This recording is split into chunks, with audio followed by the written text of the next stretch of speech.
Tough training days are made much easier when you've got a goal to be working towards, which obviously at the minute with no races on the calendar can be really difficult. So my recommendation would be to set targets and to set goals within your training that do require some work to be working towards it. Be that in the run, on the bike, or anything that's strength related. But just set yourself a goal that you need to be pretty actively working towards. And I think on the days where you're not feeling too motivated, that should hopefully get you up and out and still feeling like you're achieving something. You have to be asking the most amateur of vegetable growers. Having got rid of a greenhouse recently, it's anything which is hardy, which can cope with frost, which doesn't require watering, because I forget to do all of those things on a pretty regular basis. So we've got some carrots, some parsnips, some potatoes. Yeah, we'll see how that goes, but I'm imagining a few trips to the supermarket still being needed. So a normal day for me at the minute consists of me sitting here and taking many a trip to both my fridge and coffee machine, which sit far too close. But on a normal day, I'm responsible for overseeing the majority of all things athlete planning within the Triathlon programme. We have a team of around about 15 staff, coaches, practitioners, and making sure that their roles align really, really clearly to the goals that athletes have set for the season ahead and for the cycle ahead. I don't actually coach any individual athletes on the programme. We have a fantastic team of coaches and practitioners who do that, but overseeing the goals and making sure that we're putting our resource, time and energy into the right areas is what most of my day consists of. So I'll spend some of my time in Loughborough, where we have a centre and a full-time coach, and I'll also spend a fair bit of time out on the road making sure that athletes who are remote still get a connection into the programme when needed. When it comes to competition season, I'll take a lead on most competitions, and again, that's just making sure that we've got the right staff in place to deliver the right things that athletes need from us when they're getting ready to compete. I have a feeling that someone who knows me might have asked this question, but yes, a couple of years ago on my birthday I decided that I wanted to ride 100 miles. But being pretty busy with work in the middle of a season, there wasn't too many free weekends, so we just did it after work. Started at 5:30, finished at 1:30 in the morning.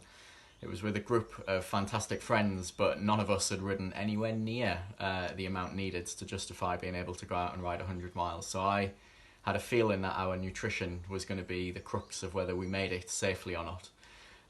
So we decided right from the off that every half an hour we needed to eat, and that I was going to be the reminder to the group. So every half an hour, the hand would go up in the air and we would shout, "Eating!"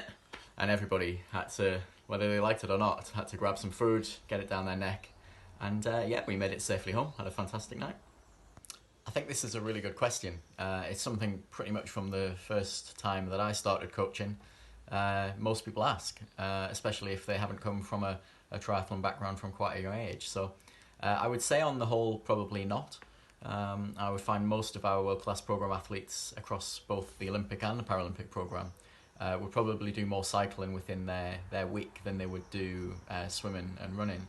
And I'd imagine their swim and run, on the whole, would be quite an even number of hours, let's say, across a week. But I think the question really has to start with what your goals are, what your background is as an athlete, and what are the things that you're trying to achieve. And if you haven't come, let's say, from a swimming background, and it's a major goal of yours to try and improve, there might be the rationale to do more swimming in the programme than running. But I think the wonderful thing about triathlon is it just gives you the capacity to balance your training across three sports, and I wouldn't be too fixed to always feel like you've got to do an exact number.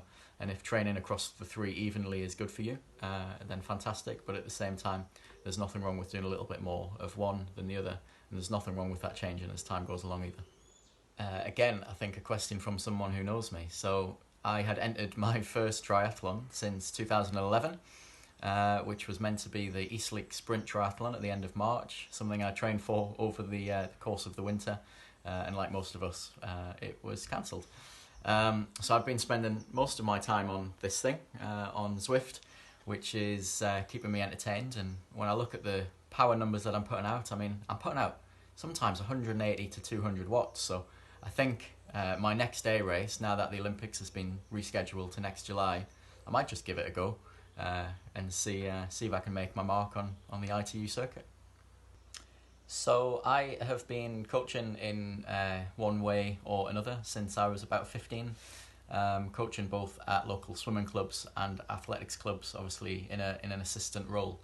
I moved on to coaching triathlon for the first time when I was about 17 or 18 at a local club in Newcastle, before I moved to Loughborough. And I think this notion of sort of elite coaching, there's a bit of a myth to it. So for me personally, my really strong belief is coaching is a skill in its own right.